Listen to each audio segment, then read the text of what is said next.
அம்மா ஏமா அந்த பேசின கையில் வச்சுக்கிறீங்க? அக்கா சொட்டு விடுங்க செலவு.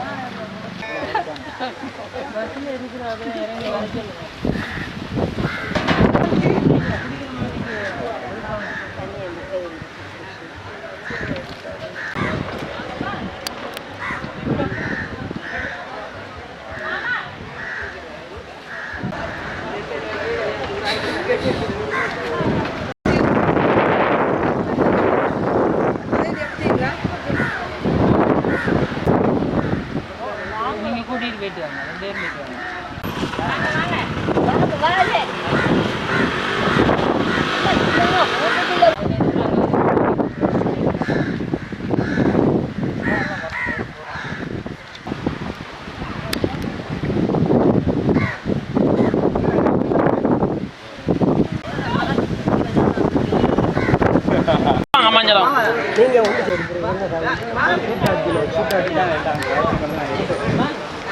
வணக்கம்.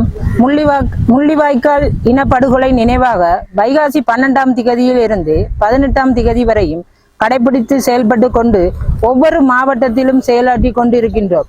வலிந்து காணாமல் ஆக்கப்பட்ட உறவுகளாகிய ஒவ்வொரு தாய்மாரும், பாதிக்கப்பட்ட ஒவ்வொரு தமிழினமும் கொல்லப்பட்டு அழிக்கப்பட்டு அந்த முள்ளிவாய்க்கால் மண்ணில் இரத்தமும் சாப்பிட்டு அந்த நாளை இந்த 16 வருடங்களாக ஒவ்வொரு தமிழ் உறவுகளும் நினைவு கூர்ந்து கஞ்சி காய்ச்சி கொடுத்து கொண்டிருக்கின்றோம். இந்த கஞ்சியை நாம் வழங்குவதற்கு காரணம், தற்கால இளைய சமுதாயத்திற்கு 16 வருடங்களுக்கு முன் என்ன நடந்தது என்பது தெரியாத நிலையில் நிறைய மாற்றங்களை 16 வருட கால இடைவெளியில் நிகழ்ந்துள்ளன.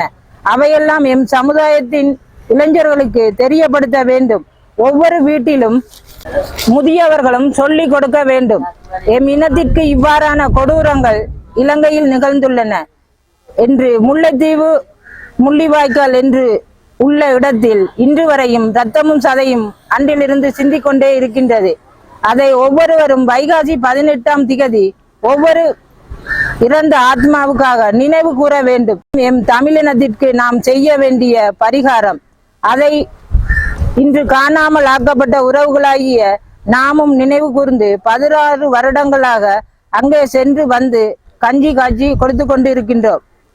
வேதனைகளையும் சோதனைகளையும் தாங்கிக் கொண்டு ஒவ்வொரு உள்ளங்களும் இன்று வீதியில் நின்று போராடி கொண்டு எம் உறவுகள் மீண்டும் எம்மிடம் திரும்பி வருவார்களா என்ற ஆவல் இருக்கின்றோம்.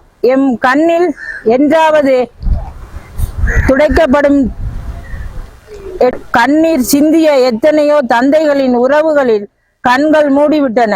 அந்த மூடிய கண்களுக்கு இந்த சர்வதேசம் என்ன பதில் சொல்ல போகிறது தெரியாது. இன்னும் எத்தனையோ கண்கள் மூட போகிறது தெரியாது. அதற்கிடையில் வீதியில் நிற்கும் உறவுகளாகிய எங்களுக்கு நீதி கிடைக்க வேண்டும் என்று கேட்டுக்கொள்கின்றோம். நன்றி.